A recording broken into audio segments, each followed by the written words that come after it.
Бисмиллахир-рахманир-рахим. Бүгінгі тәжвид сабағымызда қарсылаша жоқ сипаттардың ішінен 6-шы болған тафаши сипатымен танышып өтеміз.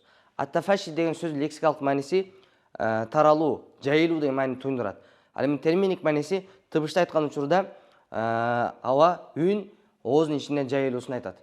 Ал эми тафаши сипаты 29 тыбыштын ичинен бир гана жалгыз шин тыбышында табылат.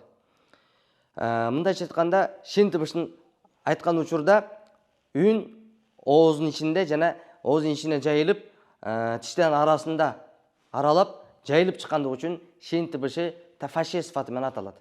Мына ошондуктан качан шин тыбышын айтып жаткан учурда, окуп жаткан учурда оозду жайып, үндү жайып чыгарганга өзгөчө маани бериш керекпиз. Мисалы, идаш-шамсу, ваш-шамси, вал-машриq. Мына ушул сыяктуу мисалдарда биз шин тыбышындагы тафаши сифатын эске алып, туура талаптагыдай өз орду менен чыгарсак, мына ошондо шин тыбышы өтө кооз жана толук чыккан болот. Аллах Таала бардыгыбызга Кур'ан-ы Каримди тартил менен туура талаптагыдай ачык айкын окуганга мүмкүнчүлүк берсин.